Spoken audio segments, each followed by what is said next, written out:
menyikapi surat terbuka Saudara Ruslan Buton kepada Bapak Presiden Republik Indonesia, Insinyur Joko Widodo.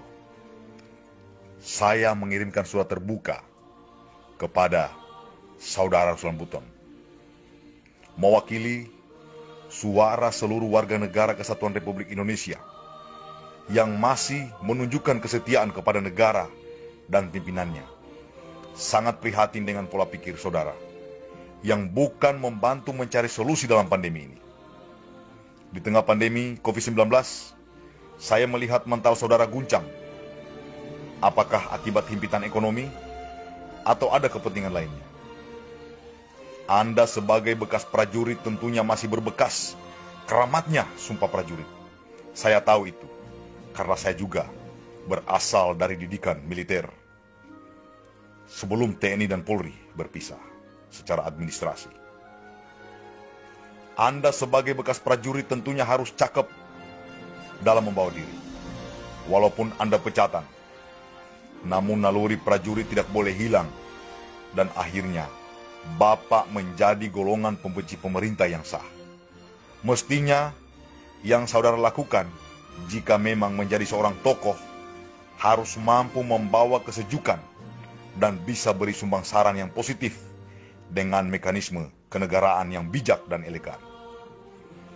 Surat terbuka Anda begitu sulit dicerna akal sehat untuk difahami oleh siapapun, karena beraroma provokasi dan mengancam kesatuan berbangsa dan bernegara. Ketidakbijakan saudara yang sangat tidak beretika membuat kami sebagai warga negara yang sekarang masih menjadi prajurit tercederai dengan ulah saudara yang sangat melukai hati kami yang masih setia kepada negara dan pimpinan. Nyatanya Panglima TNI dan Kapolri masih menunjukkan kesetiaan itu yang wajib kita tiru dan teladani. Saudara Ruslan Buton mengirim surat terbuka dengan mengatasnamakan kepentingan rakyat, bangsa dan negara. Rakyat yang mana yang Anda perjuangkan? Lebih mengkhawatirkan lagi, Anda mengancam lepasnya kedaulatan negara Kesatuan Republik Indonesia yang sangat kami cintai. Ingat Saudara Ruslan Buton, Anda menyakiti dan meragukan kekuatan TNI Polri dalam menjaga kedaulatan berbangsa dan bernegara. Pesan saya kepada Saudara Ruslan Buton, segera klarifikasi surat saudara yang membuat gaduh pemikiran rakyat kecil. Jangan kau hasut rakyat untuk merongrong pemerintahan yang sah, karena kami siap menjadi tameng hidup dalam menjaga wibawa negara dan pemerintah. Entah karena ketidakmampuan saudara meredam ego sektoral, atau bisikan kelompok yang memiliki kepentingan yang tidak saudara fahami, atau mungkin karena saudara telah tersandera oleh kepentingan elit politik. Sebagai bentuk etika berkomunikasi antara saya masih prajurit dan saudara sudah bekas prajurit, saya ingatkan agar jangan ganggu pemerintahan dalam bekerja. Urusan keamanan dan kedaulatan sudah ada jenderal handal kami, Bapak Menteri Pertahanan Jenderal Prabowo Subianto. Sudah ada Panglima Tentara Nasional Indonesia, Bapak Jenderal Haji Cahyanto. Dan sudah ada Bapak Kapolri, Jenderal Idam Aziz. Di mana beliau-beliau masih menjadi tauladan kami sebagai prajurit untuk tunjukkan kesetiaan berbangsa dan bernegara.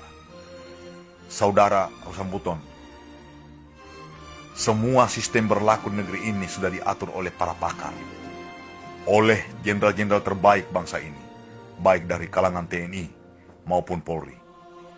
Jangan kau sebut itu sebagai benang kusut yang sangat sulit untuk dirajut kembali. Saudara sangat pesimis. Oleh karenanya, dengan bahasa yang sangat sederhana ini, saya minta kepada saudara dengan tulus dan ikhlas secara sadar untuk meminta maaf kepada pemerintah dan negara Republik Indonesia.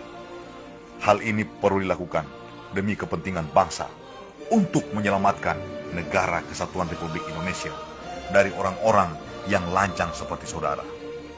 Kami prajurit yang setia menunggu perintah untuk hancurkan para pengkhianat bangsa. Kami pun akan berubah menjadi macan, harimau, singa, dan serigala lapar untuk memburu dan memangsa para pengkhianat bangsa.